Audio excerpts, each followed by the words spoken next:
72वां सर्ग। भरत का कैकेयी के भवन में जाकर उसे प्रणाम करना, उसके द्वारा पिता के परलोकवास का समाचार पाकर दुखी हो विलाप करना तथा श्री राम के विषय में पूछने पर कैकेयी द्वारा उनका श्री राम के वनगमन के वृत्तांत से अवगत होना। तदनंतर पिता के घर में पिता को न देखकर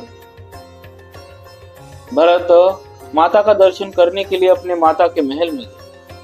अपने परदेश गए हुए पुत्र को घर आया देख उस समय कैकेयी हर्ष से भर गई और अपने सुवर्णमय आसन को छोड़ उछलकर खड़ी हो गई। धर्मात्मा भरत ने अपने उस घर में प्रवेश करके देखा कि सारा घर श्रीहीन हो रहा है। फिर उन्होंने माता के शुभ चरणों का स्पर्श किया। अपने यशस्वी पुत्र भरत को छाती से लगा कर कैकेयी ने उनका मस्तक सूंघा और उन्हें गोद में बिठाकर पूछना आरंभ किया, बेटा तुम्हें अपने नाना के घर से चले आज कितने रातें व्यतीत हो गई? तुम रथ के द्वारा बड़ी शीघ्रता के साथ आए हो, रास्ते में तुम्हें अधिक थकावट तो नहीं हुई ना? तुम्हारे नाना सकुशल तो है ना? तुम्हारे मामा युधाजी तो सकुशल है? बेटा आज तुम यहाँ से गए थे, जब तुम यहाँ से गए थे तब से लेकर अब तक सुख से रहे हो ना? ये सारी बातें मुझे बताओ। कैकेयी के इस प्रकार प्रिय वाणी में पूछने पर दशरथ नंदन कमल नयन भरत ने माता को सब बातें बताई। वे बोले, माँ नाना के घर से चले मेरी यह 7वीं रात बीती है। मेरे नाना जी और मामा युधाजी भी सकुशल है। शत्रुओं को संताप देने वाले कैकेयी नरेश ने मुझे जो धन रत्न प्रदान किए उनके भार से मार्ग में सब वाहन थक गए, इसीलिए मैं राजकीय संदेश लेकर गए हुए दूतों के जल्दी मचाने से यहाँ पहले ही चला आया। अच्छा माँ, अब मैं जो कुछ पूछता हूँ उसे तुम बताओ। यह तुम्हारी शैया सुवर्ण भूषित पलंग इस समय सुना है, इसका क्या कारण है? आज यह महाराज उपस्थित क्यों नहीं? ये महाराज के परिजन आज प्रसन्न क्यों नहीं जान पड़ते? महाराज पिताजी प्राय माताजी के ही महल में रहा करते थे, किंतु आज उन्हें यहाँ नहीं देख रहा। मैं उन्हीं का दर्शन करने की इच्छा से यहाँ आया। मैं पूछता हूँ, बताओ पिताजी कहाँ है? मैं उनके पैर पकड़ूंगा। अथवा बड़ी माता कौशल्या के घर में तो वे नहीं है? कैकेयी राज्य के लोभ से मोहित हो रही थी।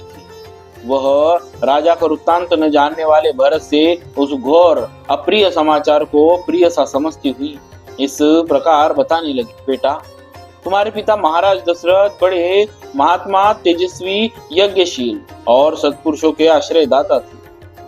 एक दिन समस्त प्राणियों की जो गति होती है उसी गति को वे भी प्राप्त हुए।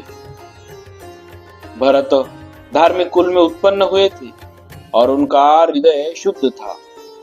माता की बात सुनकर वे पुत्र शोक से अत्यंत पीड़ित हो सहसा पृथ्वी पर गिर पड़े और हाय मैं मारा गया, इस प्रकार अत्यंत दीन और दुखमय वचन कहकर रोने लगे।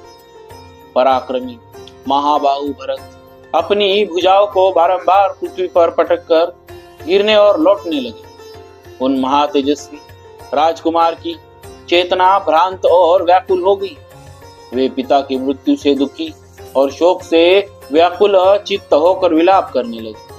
हाय मेरे पिताजी की जो यह अत्यंत सुंदर शैया पहले शरद काल की रात में चंद्रमा से सुशोभित होने वाले निर्मल आकाश की भांति शोभा पाती, वही आज यही बुद्धि महाराज से रहित होकर चंद्रमा से हीन आकाश और सूखे हुए समुद्र के समान श्रीहीन प्रतीत होती है। विजयी वीरों में श्रेष्ठ भरत अपने सुंदर मुख वस्त्र से ढककर अपने कंठस्वर के साथ आंसू गिराकर मन ही मन अत्यंत पीड़ित हो पृथ्वी पर पड़कर विलाप करने लगे। देवतुल्य भरत शोक से व्याकुल हो वन में फरसे से काटे गए शाखों के तने की भांति पृथ्वी पर पड़े थे। मत वाले हाथी के समान पुष्ट तथा चंद्रमा या सूर्य के समान तेजस्वी अपने शोकाकुल पुत्र को इस तरह भूमि पर पड़ा देख माता कैकेयी ने उन्हें उठाया और इस प्रकार कहा, राजन उठो उठो महायशस्वी कुमार, तुम इस तरह यहाँ धरती पर क्यों पड़े हो? तुम्हारे जैसे स्वभाव में सम्मानित होने वाले सत्पुरुष शोक नहीं किया करते। बुद्धि संपन्न पुत्र, जैसे सूर्य मंडल में प्रभा निश्चल रूप से रहती है, उसी प्रकार तुम्हारी बुद्धि सुस्थिर है। वह दान और यज्ञ में लगने की अधिकारी नहीं है, क्योंकि सदाचार और वेद वाक्यों का अनुसरण करने वाली है। भरत पृथ्वी पर लौटते पोटते बहुत देर तक रोते रहे। तत्पश्चात अधिकाधिक शोक से आकुल होकर वे माता से इस प्रकार बोले, मैंने तो यह सोचा था कि महाराज श्री राम का राज्याभिषेक करेंगे और स्वयं यज्ञ का अनुष्ठान करेंगे। यही सोचकर मैंने बड़े हर्ष के साथ वहां से यात्रा की थी, किंतु यहाँ आने पर सारी बातें मेरी आशा के विपरीत हो गई। मेरा हृदय फटा जा रहा है, क्योंकि सदा अपने प्रिय और हित में लगे रहने वाले पिताजी को मैं नहीं देख रहा हूँ। माँ, महाराज को ऐसा कौन सा रोग हो गया था जिससे वे मेरे आने से पहले ही चल बसे? श्री राम आदि सब भाई धन्य हैं, जिन्होंने स्वयं उपस्थित रहकर पिताजी का अंत्येष्टि संस्कार किया। निश्चय ही मेरे पूज्य पिता यशस्वी महाराज का मेरे यहाँ आने का कुछ पता नहीं, अन्यथा वे शीघ्र ही मेरे मस्तक को झुकाकर उसे प्यार से सुनते। हाँ, अनायास ही महान कर्म करने वाले मेरे पिता का वह कोमल हाथ कहाँ है, जिसका स्पर्श मेरे लिए बहुत ही सुखदायक था। वे उसी हाथ से मेरे धूली दूसर शरीर को बारंबार पोछा करते थे।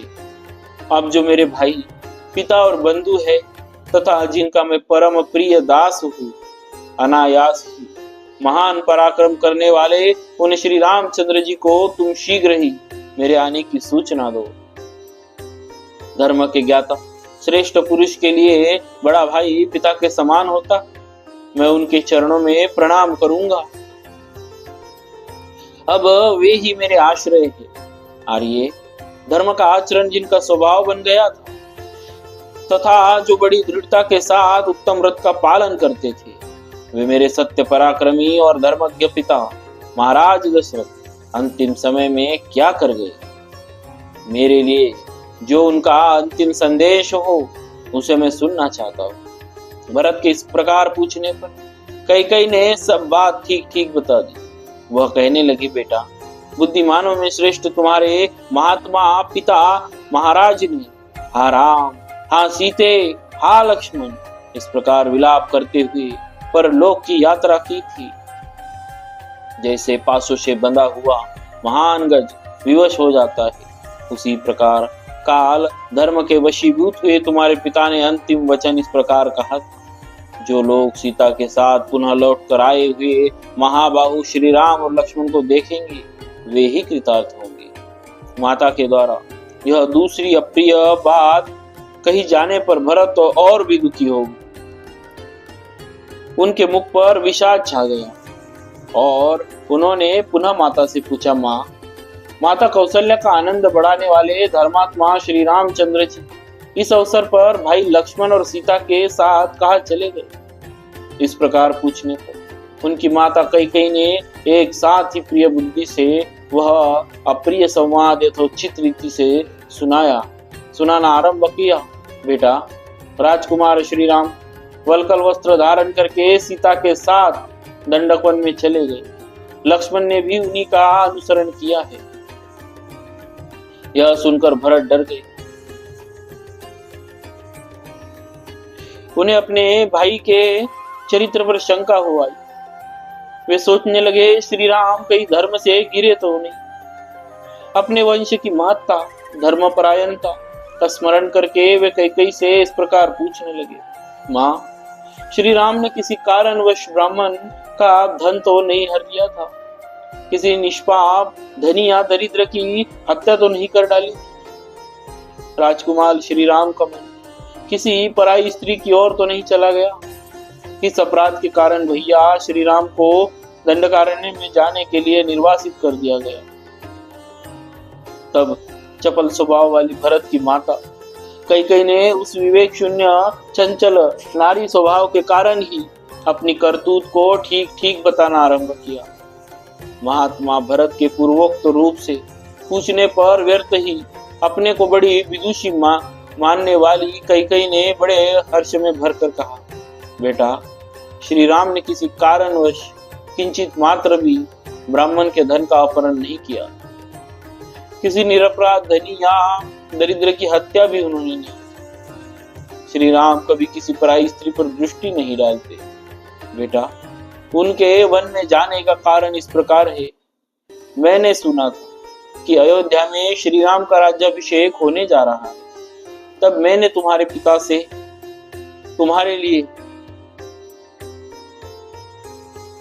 लिए राज्य और श्री राम के लिए वनवास की प्रार्थना की। उन्होंने अपने सत्य प्रतिज्ञ स्वभाव के अनुसार मेरी मांग पूरी। श्री राम, लक्ष्मण और सीता के साथ वन को भेज दिए गए। फिर अपने प्रिय पुत्र श्री राम को न देखकर वे महायशस्वी महाराज पुत्र शोक से पीड़ित हो परलोकवासी हो गए। धर्मज्ञ, अब तुम राजपद स्वीकार करो। तुम्हारे लिए ही मैंने इस प्रकार से यह सब कुछ किया है। बेटा, शोक और संताप न करो, धैर्य का आश्रय लो। अब यह नगर और निष्कंटक राज्य तुम्हारे ही अधीन है। अतः अब विधि विधान के ज्ञाता वशिष्ठ आदि प्रमुख ब्राह्मणों के साथ तुम उदार हृदय वाले महाराज का अंत्येष्टि संस्कार करके इस पृथ्वी के राज्य पर अपना अभिषेक कराओ। इस प्रकार श्री वाल्मीकि निर्मित आर्ष रामायण आदि काव्य के अयोध्या कांड में 72वां सर्ग पूरा हुआ। बोलिए श्री सीताराम जी महाराज की जय। भक्तवत्सल भगवान की जय।